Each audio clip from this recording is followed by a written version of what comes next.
सामने अर्जुन लैपटॉप में अपना कुछ काम कर रहा होता है और बिल्कुल उसके पास एक मॉडल जैसे दिखने वाली लड़की खड़ी थी जिसके चेहरे पर मरिस्का से भी ज़्यादा घमंड था और उसे कुछ ज़्यादा ही सेक्सी ड्रेस पहन रखी थी। जब अभियान केबिन में आती है तो वो बिल्कुल अर्जुन के ऊपर झुके हुए होती है। बेशक से अर्जुन का ध्यान अपने लैपटॉप में था, पर उस मॉडल के इरादे साफ पता चल रहे थे कि अर्जुन को लुभाने की कोशिश में लगी हुई थी।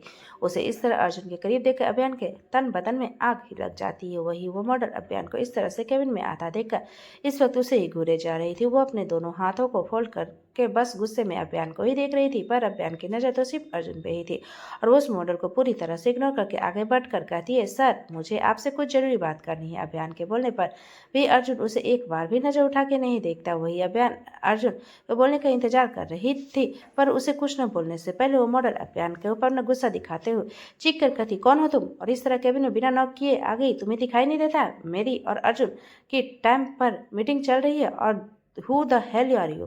उस मॉडल को इतना बोलने पर बहन पास भरी नजर से अर्जुन की तरफ देखती है तो शायद अर्जुन उसका साइड लेकर इस मॉडल को जरूर डांट लगाएगा, पर अर्जुन अभी भी चुप बैठा था, जिसकी वजह से बहन का दिल टूट जाता है और उस मॉडल को माफी मांगते हुए कहती, आई एम सॉरी, मैं तो अर्जुन सर की सेक्रेटरी हूँ। मेरा टेंशन आपकी और अर्जुन सर की प्राइवेट से डिस्टर्ब करने का नहीं था। वो बात इतनी इंपॉर्टेंट थी कि मुझे बिना नॉक किए आना पड़ा। बयान एक नजर अर्जुन को देखती है जो कि वो उसे पूछे कि उसे क्या इंपॉर्टेंट बात करनी, पर अर्जुन था कि उसे नजर उठा के देख भी नहीं रहा था और न ही उस मॉडल को इस तरह बात करने पे कुछ कह रहा था, जिससे उस मॉडल का हिम्मत बढ़ जाती है और वह बयान के पास आकर उसका हाथ पकड़ उसे केबिन से बाहर निकालने लगती है। केबिन के बाहर करके वह बयान को गुस्से में कहती, गेट लॉस्ट, और अगर अपनी शक्ल दिखाई ना तो मैं तुम्हें जॉब से भी निकलवा दूंगी। और हाँ, ध्यान रखना कि मुझे और अर्जुन को कोई डिस्टर्ब न करे। सेक्रेटरी हो तो सेक्रेटरी वाले ही जॉब करो।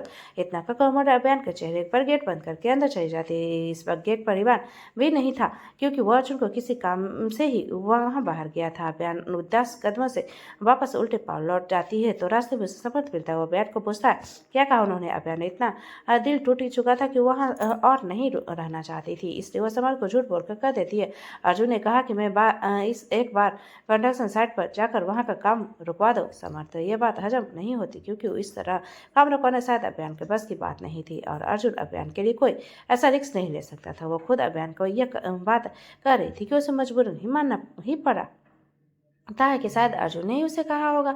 अभियान जल्दी से केबिन के कुछ पेपर्स कलेक्ट करके नीचे चली जाती है। वहाँ पर अच पहले से ही मौजूद था। अभियान उसे अपने साथ ले जाना तो नहीं चाहती थी, पर जबरदस्ती अभियान के साथ ही चलना पड़ता है, क्योंकि अर्जुन ने सख्त इंस्ट्रक्शन दिए थे कि अभियान को कहीं पर भी अकेले नहीं जाने दिया जाए। कुछ वक्त बाद अभियान अपना कंस्ट्रक्शन साइट पर पहुंचते तो कृष्णा उसे काम रोकने को मना करता है, तो अभियान की बात नहीं मान रहा था। जैसे ही अच आकर उसको धमकाता है तो मजबूरन उस गुंडे को बुला लेता है। अच को पता है था कि कुछ ऐसा ही होने वाला, इसलिए उसने पहले वहां पर सिचुएशन के लिए अरेंजमेंट करवा दिए थे और कुछ बॉडीगार्ड्स आकर उन गुंडों को 2 मिनट में ठिकाने लगा दिया। अभियान ध्यान देती है कि बिल्डिंग एक साइड कुछ ज्यादा ही झुकी हुई थी, इसलिए वो अच से और काफी बॉडीगार्ड्स को कहकर उन मजदूरों को जल्दी से बाहर निकलवाने के लिए कहती है जो कि वहां पर काम कर रहे होते। वह भी सभी लोग अभियान के इंट्रोडक्शन मिलते ही सब उनसे सेफ्टी बाहर निकाल लेते हैं। उस बिल्डिंग के हिस्से को देखकर ऐसा लग रहा था कि अगर वो लोग इस वक्त बाहर नहीं निकले तो वो बिल्डिंग अभी ही गिर कर सब की जान भी ले सकती थी। उन सबको बाहर निकलने के बाद अर्श अपना फोन लेकर यहाँ की सारी जानकारी रिवान को देने के लिए थोड़ा दूर चला जाता है। तभी एक औरत रोते हुए अभियान के पास आती है और उसे कहती है कि उसका बच्चा अभी भी अंदर है। इस वजह से अभियान जल्दी से अंदर जाकर उस बच्चे को बाहर निकाल लाती है और उस औरत के साथ जाना चाहती थी, पर अभियान को पता था कि अगर किसी भी मजबूर को कुछ हो गया तो अर्जुन का नाम बदनाम हो सकता है। तभी एक औरत बाहर आकर अभियान से कहती, मैडम हमारा भी बच्चा अंदर रह गया। अभियान, बड़ी मेहरबानी होगी अगर आप उसे ही बाहर निकाले। अभियान मन में सोचती है अभी तो वह अंदर गई थी तो सिर्फ एक ही बच्चा अंदर था। वह सोचती है कि साथ उसका ध्यान नहीं होगा उस बच्चे पर, वही कहीं होगा, इसलिए वो बिना सोचे समझे जल्दीबाजी में अंदर चले जाते। वही दूसरी और सिंघाने स्ट्रीट में इस वक्त बहुत ही खौफ का माहौल चल रहा था, क्योंकि अभी अभी अर्जुन को का किसी पर बुरी तरह से गुस्सा बरसा था कि जिसने वहाँ के सभी स्टाफ डरे हुए थे। अर्जुन के केबिन में और इतना खतरनाक था कि किसी के भी वहाँ जाने की हिम्मत नहीं हो रही थी। वही अर्जुन के केबिन के बाहर समर्थ बेचैनी से बाहर खड़ा था कि वहाँ रिवान आ जाता है। रिवान समर्थ के चेहरे को देखकर समझ जाता कि अभी यहाँ कुछ हुआ है। बिना इस बात पे ध्यान दिए कि वहां से सीधे अर्जुन के केबिन में चला जाता है। सामने अर्जुन एक बड़ी सी ग्लास विंडो के सामने खड़ा हुआ था। इस वक्त उसके चेहरे पे बहुत गुस्सा था। जैसे कि रिवान केबिन में आता है तो अर्जुन अपनी ठंडी आवाज में रिवान से कहता है, अगर काम जरूरी नहीं हुआ तो तुम्हें पता है ना रिवान की मेरे केबिन में इस तरह आने का अंजाम क्या होगा। रिवान अपनी गर्दन झुकाकर कहता है, जी सर जानता हूँ, पर बात इतनी जरूरी है। वो सर अभियान मैम कंस्ट्रक्शन साइट पर गई है, उन्होंने सभी मजदूरों को तो वहाँ से निकाल दिया है, पर जब वो बिल्डिंग के अंदर थी तभी बिल्डिंग का एक हिस्सा नीचे गिर गया। अभियान मैडम वहीं फंसी हुई है, अभी तक उनका कुछ पता नहीं है। कंटिन्यू वहाँ लगा दिया गया है उन्हें ढूंढने के लिए। अर्जुन के कानों में जैसे ही बात पड़ती है तो जैसे ऐसा लगता है जैसे किसी ने उसकी जान ही निकाल ली हो। वही दूसरी तरफ अच और उसके आदमी उससे मलबे के नीचे अभियान को ढूंढने लगे थे। अब तक रेक्स टीम भी वहां पहुंच चुकी थी। सब लोग अभियान को ढूंढने में लगे थे। तभी अच की नजर एक हाथ में पड़ती है। अच जल्दी से उस तरह तौर पड़ता वो देखता है एक पिलर के पीछे अभियान बेहोश हालत में पड़ी हुई। पिलर इस तरह से गिरा हुआ था कि जैसे कि वो अभियान को प्रोटेक्ट कर रहा हो, और नीचे गिरने की वजह से अभियान के सिर पर चोट आ गई थी। वो जल्दी से अभियान को वहां कर निकालता।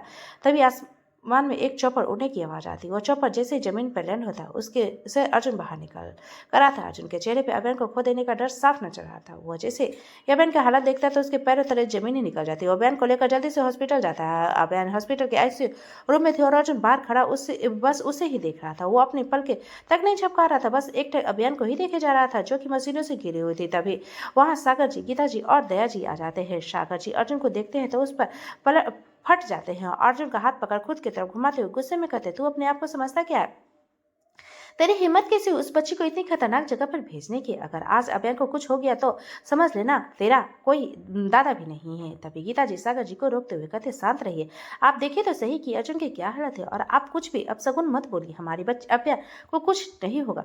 उसने मुझे खुद ही कहा था कि उनका एनर्जी लेवल बहुत ज्यादा है। अर्जुन सागर जी को एक शब्द भी नहीं बोलता और वही दीवार से टेक लगा खड़ा हो जाता है। दया जी सागर जी गीता जी के पास चेयर में बैठाते हैं। कुछ वक्त इंतजार के बाद डॉक्टर बाहर आते हैं, जिसे देखकर सभी डॉक्टर के और दौड़ लगाते थे। डॉक्टर सबको देखकर मुस्कुराते हुए कहते, देखिए घबराने की कोई बात नहीं, उन्हें गहरी चोट नहीं लगी है, बस सर पे हल्की सी चोट है और कुछ अंदरूनी चोट है। उनका ऑक्सीजन लेवल थोड़ा कम होने के कारण बेहोश हो गई थी। रात में उन्हें हमें ऑब्जर्वेशन में रखना होगा, पर अब भी बिल्कुल ठीक है, उन्हें होश में आने में थोड़ा वक्त लग जाएगा। सागर जी डॉक्टर से पूछते, क्या हम एक बार अभियान को देख सकते हैं? तो डॉक्टर कहते, देखिए वो अभी बेहोश है, अगर आप चाहे तो बस दूर से ही उन्हें देख सकते हैं। डॉक्टर ये कहते ही तीनों अंदर चले जाते। शिवाय अर्जुन के वो तीनों जाकर देखते अभियान का ऑपरेशन मार्क लगा हुआ था और उसके माथे पे पट्टी बंधी हुई थी। जगह जगह पे थोड़ी बहुत खरोचे के निशान थे। सागर जी उसके सिर पे हाथ रखते हैं और वो तीनों थोड़ी देर में उससे इसी तरह देखकर बाहर आ जाते हैं। फिर दया जी उन्हें देखकर अस्पताल से घर चली जाती है, वह कहकर कि वह जब सुबह जल्दी ही अभयन से मिलने आएगी। उन तीनों को जाने के बाद अर्जुन बहुत हिम्मत करके अंदर जाता हुआ अभयन के अपने हाथ में थाम कर उसके पास बैठता और उसे बस देखता ही रहता। अर्जुन को इस वक्त बहुत पछतावा हो रहा था कि वो पहली बार भगवान को थैंक यू कह रहा था कि अगर वो पिलर अभियान को नहीं बचाता तो उस मलबे में दबने के कारण शायद अभियान को आज वही खो दे ही देता। अभियान को देखते ही देखते अर्जुन वहीं बैठे बैठे सो जाता है। उसने अभी भी अभियान का हाथ अपने हाथों में थामा था। अभियान धीरे धीरे अपनी आंखें खोलती है तो उसे ऊपर सफेद छत नजर आती है। वो समझ नहीं पाती कि वो इस वक्त कहाँ है। वो कमरे में नजर घुमाकर देखती है तो उसे पता चलता है कि वो इस वक्त हॉस्पिटल में। तभी उसे कल की बात याद आ जाती है। जब वो अंदर जाती है तो उसे महसूस होता है कि वो बिल्डिंग कभी भी गिर सकती थी और वो वहाँ जल्दी से निकलने की कोशिश करती है और हड़बड़ा के वो नीचे गिर जाती है और फिर सिर में चोट लग जाती है, जिसकी वजह से वो उठ भी नहीं पाती। तभी उसके ऊपर एक बड़ा सा पिलर आकर गिर जाता है। वो डर के मारे कस के अपनी आंखें बंद कर लेती है, पर उसे महसूस होता है पिलर उसके ऊपर गिरा जरूर था पर उसे चोट नहीं आई। तभी ऊपर से पूरी छत नीचे गिर जाती है। उससे सब तब अंधेरा हो जाता है। अभियान को अब सांस लेने में दिक्कत हो रही थी। पिलर के नीचे दबने के कारण वो उठ भी नहीं पा रही थी। उसे कहीं से भी कोई उम्मीद नजर नहीं आ रही थी। अंधेरे के कारण उसे डर भी लग रहा था। अभियान को इस पर खुद के लिए बुरा भी लग रहा था। अब किस्मत से तो उसे परिवार मिला था जिससे दादा दादी और दया आंटी, पर शायद भगवान ने उसके परिवार ज्यादा वक्त के लिए देना ही नहीं चाहता था। ये सोचते उसकी आंखों में आंसू आ जाते हैं और धीरे धीरे बेहोश होने लगते। सब याद करने के बाद यह बात सोचकर अभियान की आंखों में आंसू आ जाते। तभी उसे अपने पेट पर कुछ भारी सा महसूस होता तो नजर उठाकर देखती है इस वक्त अर्जुन बिल्कुल उसके पास उसे हक करके सो रहा था।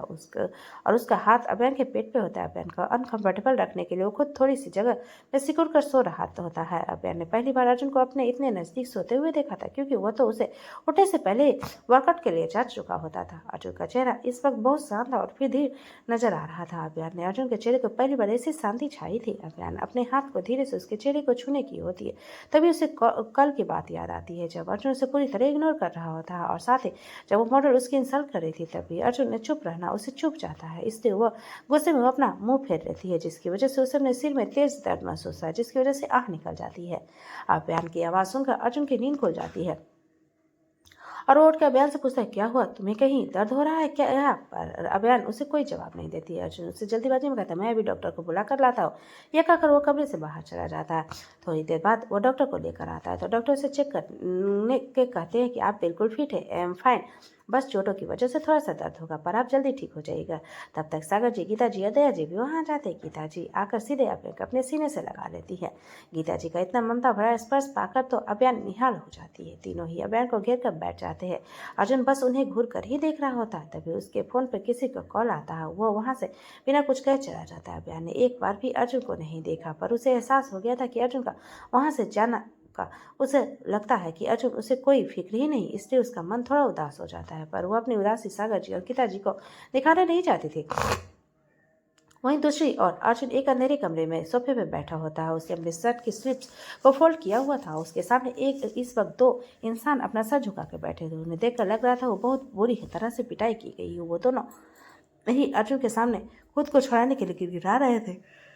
यह दोनों कोई और नहीं बल्कि एक बिल्डिंग का कंस्ट्रक्शन था। दूसरा मजदूर जिसने अभियान के अंदर भेजा था, वो झूठ बोलकर कि उसका बच्चा अंदर रह गया है। अर्जुन ठीक पीछे रिवान खड़ा था। रिवान अर्जुन को बताता है, इसी मजदूर ने जानबूझकर अभियान मैडम को अंदर भेजा था क्यों कंस्ट्रक्शन के करने पर। यह बात हमें उस औरत ने बताई जिसके बच्चे का अभियान मैडम पहले ही बचा रहे थे। उसे यह बात पर शक हो गया कि उस आदमी ने जानबूझकर मैम को अंदर भेजा है, क्योंकि वो उन गुंडों में से एक था जो कि कंस्ट्रक्शन पर यहाँ बुलाए थे। रिवान की बात सुनकर अर्जुन उसे इशारा करता है तो उसे मजदूर को बाहर ले आते। बाहर जाने के बाद उस मजदूर की तरफ भरी आवाज़ आने लगती है। उसकी आवाज़ को सुनकर कंस्ट्रक्टर पूरी तरह से डर जाता है। अर्जुन से भीख मांगने लगता है, उसे छोड़ दो।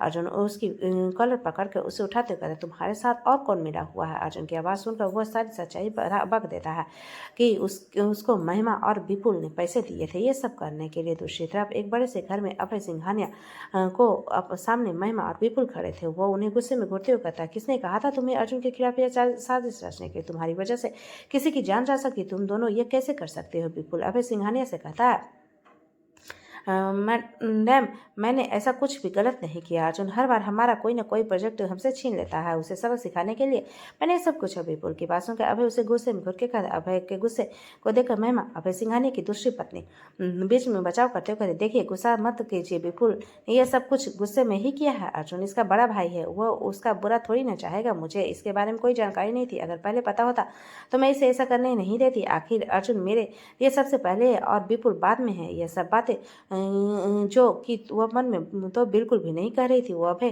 को गुस्से से बचाने के लिए कह रही थी। अभय सिंघानिया चूंकि जो हफ्ते में देश से बाहर गया हुआ था वो कल ही आया था। आने के बाद उसे खबर मिली अर्जुन जिस पर काम कर रहा था उसे बीकानेर में उसके बेटे विपुल का ही याद है, इसलिए वो आज अपने बेटे पर बरस रहे थे। उन्हें यह भी पता चल चुका था कि अर्जुन की शादी हो चुकी है और इस हादसे में अभियान जो कि अर्जुन की पत्नी थी उसकी जान पर बन आई थी।